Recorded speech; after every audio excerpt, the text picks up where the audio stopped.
नमस्कार प्यारे बच्चों, आपका इस YouTube चैनल पर हार्दिक स्वागत एवं अभिनंदन है।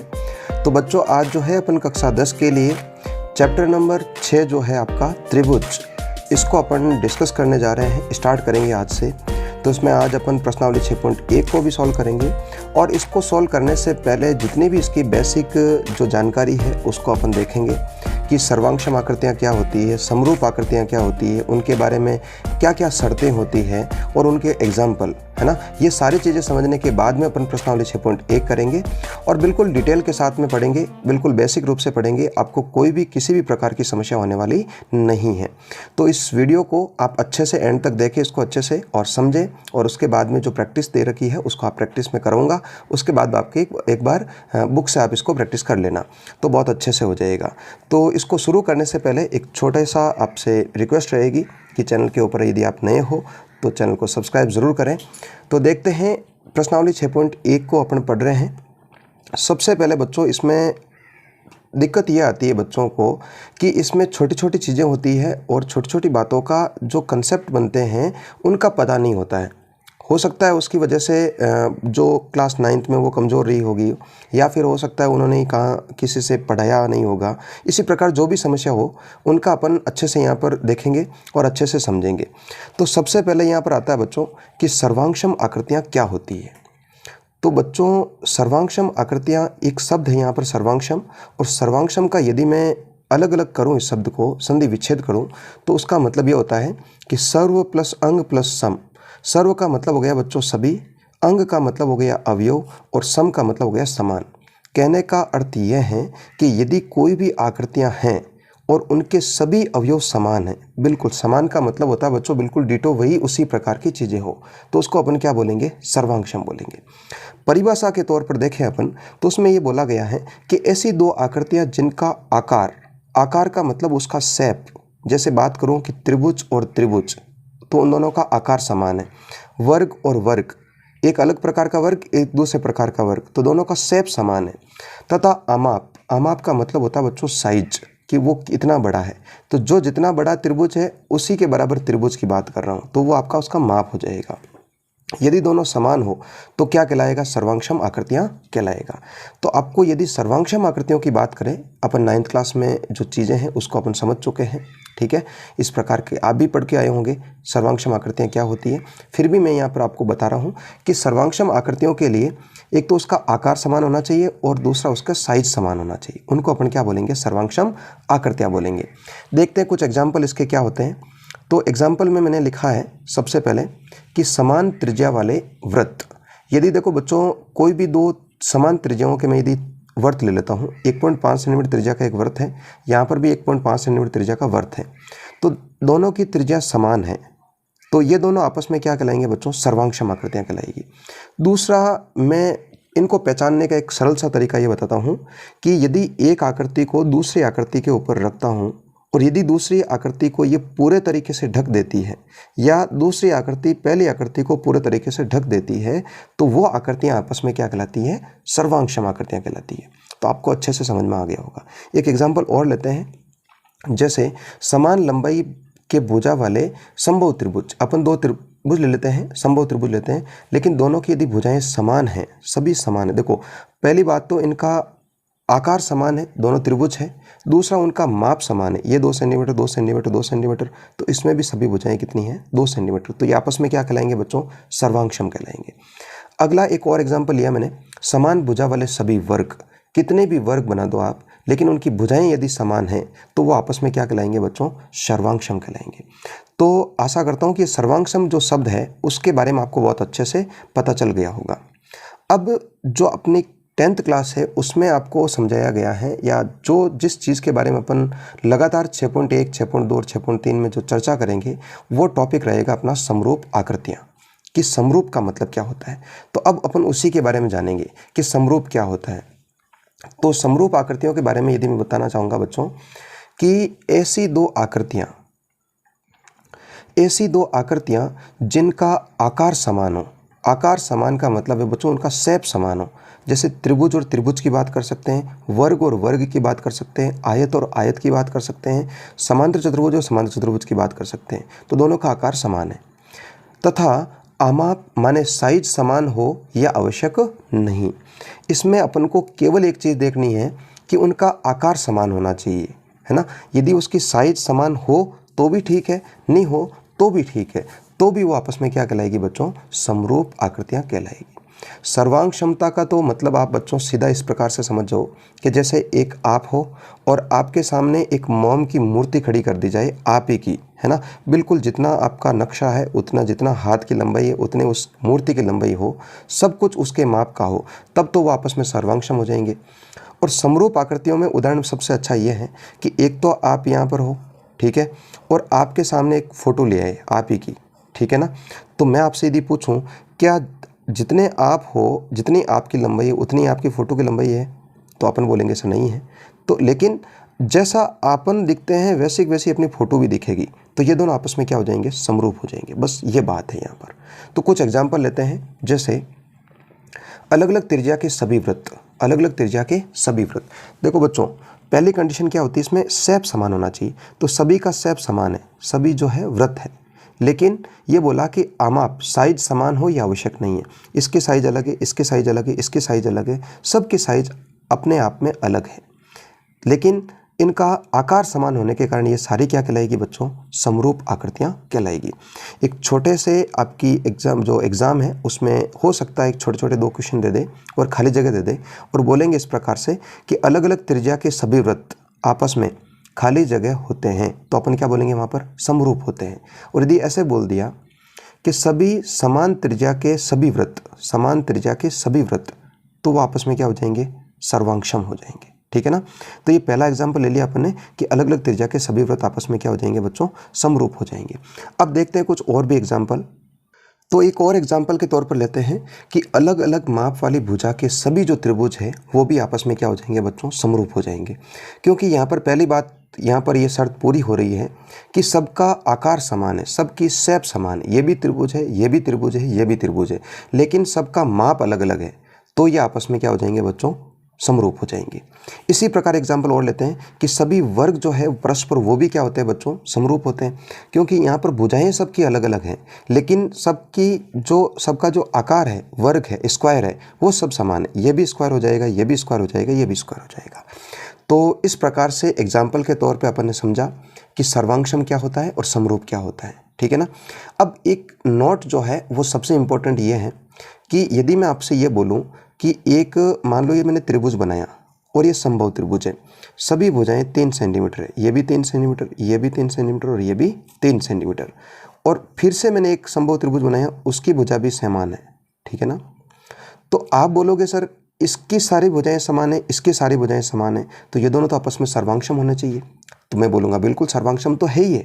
इसके साथ में यदि अपने से ये पूछ ले कि क्या ये समरूप भी है क्या, तो अपन ने क्या बोला कि समरूपता के लिए सर पहली बात है उसका आकार समान होना चाहिए, उसकी शेप समान होनी चाहिए। तो ये भी त्रिभुज और ये भी त्रिभुज है, तो अपन ने क्या बोलेंगे, सर ये समरूप भी हो सकते हैं।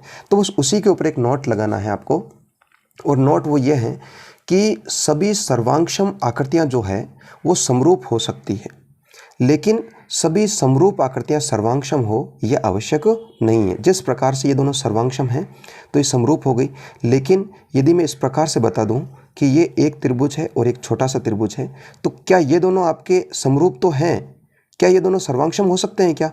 तो आप बोलोगे सर सर्वांगक्षम नहीं हो सकते, क्योंकि यदि मैं इस आकृति को इसके ऊपर रखूँगा तो ये एक दूसरे को ढक नहीं पाएगी, और ढक नहीं पाएगी तो दोनों शर्तें पूरी नहीं होगी कि उनका आकार और माप, या आकार तो समान है लेकिन माप समान नहीं है, इसके कारण ये आपकी सर्वांगक्षम नहीं हो सकती है, केवल समरूप हो सकती है। तो बस छोटी सी लाइन आपको याद रखना है कि सभी सर्वांगक्षम आकृतियाँ समरूप हो सकती हैं, लेकिन सभी समरूप आकृतियाँ सर्वांगक्षम हो ये आवश्यक नहीं, ठीक है। अब आपको कोई भी 2 आपके बहुभुज दे दे और उसमें से यदि आपसे ये पूछा जाए कि ये समरूप है या नहीं है, तो उसके लिए आपकी 2 कंडीशन है, 2 शर्तें हैं, उसको आप अच्छे से याद रखना पड़ेगा। इस पूरे चैप्टर में आपको ये याद रखना पड़ेगा कि कोई भी 2 चीज़ें आपकी समरूप हैं तो उनके लिए क्या शर्तें होती हैं। तो दोनों के लिए शर्तें इस प्रकार से होती है बच्चों, मैंने इसको अच्छे से लिख दिया यहाँ पर। तो बात करते हैं बच्चों कि किसी भी 2 बहुभुज की समरूपता की शर्त क्या होती है। तो यहाँ पर सबसे पहले तो मैं आपको बता दूं, यदि कोई भी 2 बहुभुज हैं तो उसमें भुजा की संख्या क्या होनी चाहिए बच्चों, समान होनी चाहिए, क्योंकि उसके आधार पर ही उसका आकार समान होगा, ठीक है। और उस समरूपता के लिए सबसे इंपॉर्टेंट है कि उसका आकार समान, उसकी शेप समान होनी जरूरी है। तो पहली कंडीशन इसमें यह है बच्चों कि उनके संगत कोण जो है वो आपस में क्या होना चाहिए, बराबर होना चाहिए। दोनों आकृतियां जो भी हो उनके संगत जितने भी कोण हैं उसके दूसरे वाले जो बहुभुज है उसके भी संगत कोणों के क्या होना चाहिए, बराबर होना चाहिए। और दूसरी बात यह है कि इनकी संगत भुजाएं एक ही अनुपात में हो तो वे बहुभुज समरूप कहलाते हैं।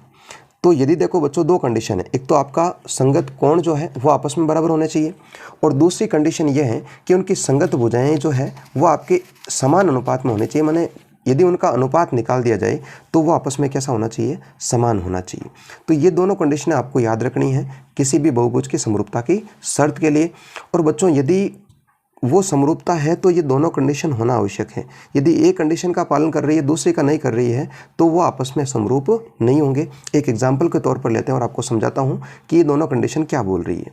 जैसे बात करें बच्चों, मैंने एक त्रिभुज ले लिया इस प्रकार से, ठीक है ना, ये त्रिभुज ले लिया, ये हो गया मेरे पास एक त्रिभुज, नाम दे दिया मैंने ए बी और सी, और एक त्रिभुज मैंने और ले लिया जिसको नाम दे दिया मैंने पी क्यू आर।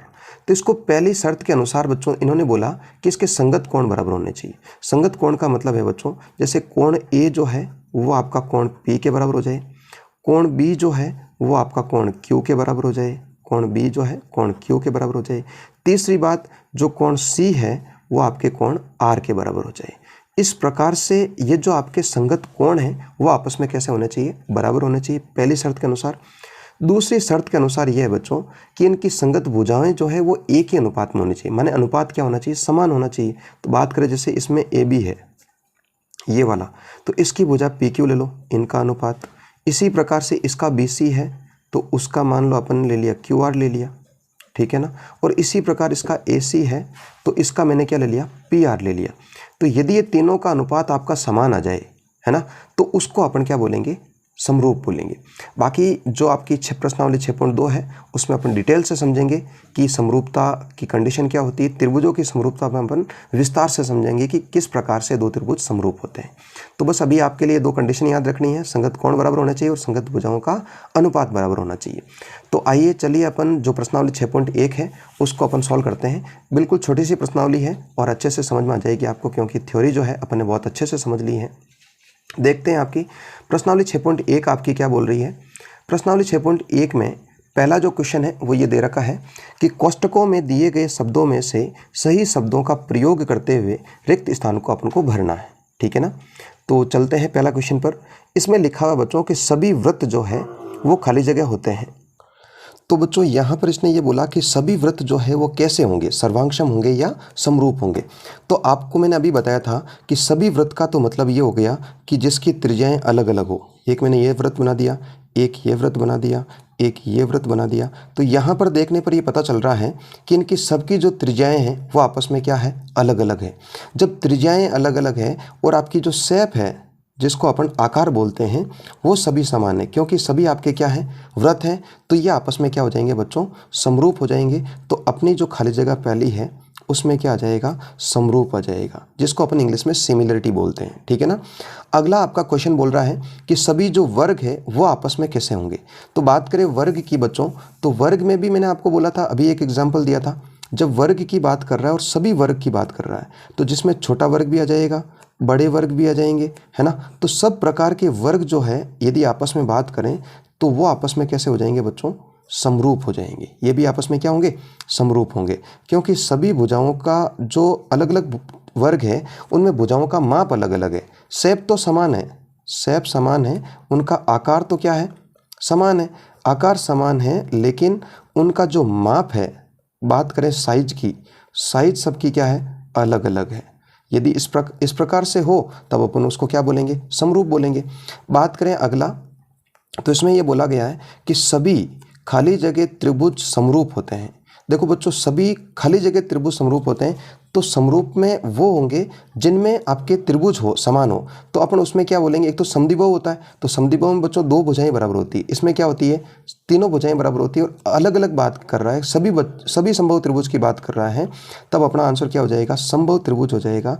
तो यहाँ पर अपन क्या लिखेंगे, समबाहु त्रिभुज, इस प्रकार से हो जाएगा। लास्ट इसका खाली जगह है कि भुजाओं की समान संख्या वाले दो बहुभुज समरूप होते हैं। अभी मैंने आपको एक कंडीशन लिखवाई थी कि यदि भुजाओं की संख्या समान है तो दो बहुभुज समरूप होते हैं यदि उनके संगत कोण आपस में क्या होना चाहिए, बराबर होना चाहिए। और दूसरी बात है कि उनकी संगत भुजाएं कैसी होनी चाहिए बच्चों, समानुपाती होना चाहिए। इसको अपन ने बहुत अच्छे से अभी समझा था, ठीक है ना। तो ये आपको ध्यान रखना अच्छे से। देखते हैं इसका नेक्स्ट क्वेश्चन क्या बोल रहा है। तो प्रश्न संख्या 2 की बात करें बच्चों तो इसमें ये लिखा गया है कि निम्नलिखित युग्मों के दो भिन्न भिन्न आपको उदाहरण देना है, ठीक है ना। पहला इसने बोला कि समरूप आकृतियों के आपको उदाहरण देना है। तो समरूप आकृतियों के यदि एग्जाम्पल की बात करूं मैं तो ऐसा अभी अपन ने बताया था कि सभी प्रकार के जो समबाहु त्रिभुज है वो आपस में क्या कहलाएंगे, आपके समरूप कहलाएंगे। इसी प्रकार से एक एग्जांपल और दे सकता हूं मैं। जैसे बात करें, जैसे ताजमहल है ना, ताजमहल है और ताजमहल का यदि कोई प्रतिरूप बना दे या फिर अपन उसको बोल सकते हैं किसी कोई वो इमेज बना दे, फोटो बना दे, तो ताजमहल ऐसा लिख देता हूं मैं, ताजमहल का चित्र बात कर लेते हैं, ठीक है। ताजमहल एवं ताजमहल का चित्र, ये दोनों आपस में क्या हो जाएंगे बच्चों, समरूप हो जाएगा, ठीक है ना। तो ये आपने दो एग्जाम्पल हो गए। बात करें ऐसी आकृतियां जो समरूप नहीं है, यदि समरूप नहीं की बात कर रहा है तो उसमें एग्जाम्पल के तौर पर ले सकते हैं कि एक आपका त्रिभुज हो जाएगा, है ना, एक त्रिभुज हो गया और एक आपका क्या हो जाएगा, त्रिभुज एवं एक वर्ग हो जाएगा। तो ये आपस में क्या हो जाएंगे, समरूप नहीं होंगे। जैसे बात करें एक और कि एक आपका आकृति ले लो, वृत्त ले लेते हैं, है ना, एक वृत्त एवं एक जो आपका है वो आपका लेते हैं त्रिभुज ले लो, ठीक है। तो ये दोनों भी आपस में क्या हो जाएंगे, समरूप नहीं होंगे। तो इस प्रकार से छोटा सा आपका एग्जाम्पल है, क्वेश्चन है, अपन ने कर लिया। देखते हैं इसका लास्ट क्वेश्चन आपका क्या बोल रहा है। लास्ट क्वेश्चन बोल रहा है कि बताइए कि निम्नलिखित चतुर्भुज समरूप है या नहीं है। तो जब चतुर्भुज की बात कर रहा है, एक बहुभुज की बात कर रहा है और समरूप का पूछ रहा है, तो उसमें दो कंडीशन बताई थी बच्चों मैंने।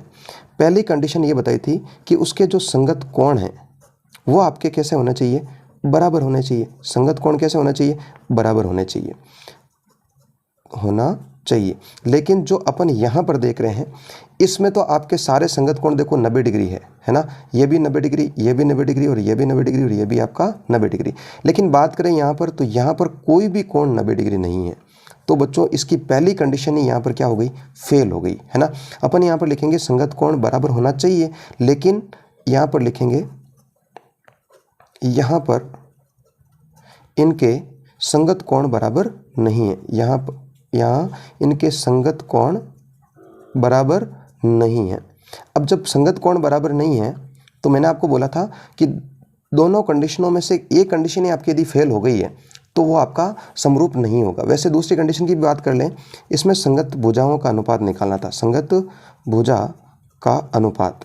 तो संगत भुजा का अनुपात की बात करूं मैं तो यहाँ पर हो सकता है, मैंने यहाँ पर लिखी नहीं इसकी भुजा, हो सकता है 3 सेंटीमीटर हो, ऐसे अंदाज से मैं लिख रहा हूँ, आप देख लेना एक बार। तो बात करें जैसे यहाँ पर भुजाओं की, तो जैसे 1.5 है, ये इधर वाली आपकी 1.5 है और इधर वाले की बात करूँ तो 3 है। इसी प्रकार से ये 1.5 है, इसकी बात करूँ तो ये 3 है। उसी प्रकार से ये 1.5 है और दूसरा कितना 3 है। इसी प्रकार ऊपर वाली 1.5 है, यहाँ पर कितनी है 3। तो हटा देता हूँ पॉइंट, ये 30 हो गया सब जगह इस प्रकार से। तो बात करें यदि इनका अनुपात निकालूं तो 15 एकम 15, 5 दूना 30 हो जाएगा। इस प्रकार से 1/2, 1/2, 1/2, 1/2। तो यहाँ पर संगत भुजाओं का अनुपात तो बराबर आ रहा है, लेकिन संगत कोण जो है वो आपके बराबर नहीं है। तो जब संगत कोण बराबर नहीं है तो ये आपस में क्या हो जाएंगे बच्चों, समरूप नहीं होंगे। अपन यहाँ पर लिख सकते हैं कि यह समरूप नहीं है। तो इसके साथ ही बच्चों आशा करता हूं कि ये जो आपकी प्रश्नावली है, थोड़ा सा वीडियो लंबा है लेकिन मैंने कोशिश की आपको कि छोटी सी छोटी चीज़ समझाने की कोशिश की है। तो आशा करता हूं कि आपको बहुत अच्छे से समझ में आया होगा। तो यदि आपको ये पसंद आ रहा है तो इस वीडियो को लाइक ज़रूर करें और शेयर ज़रूर करें। तो मिलते हैं प्रश्नावली 6.2 में एक प्रमेय के साथ में। तब तक के लिए धन्यवाद। जय हिंद, जय भारत।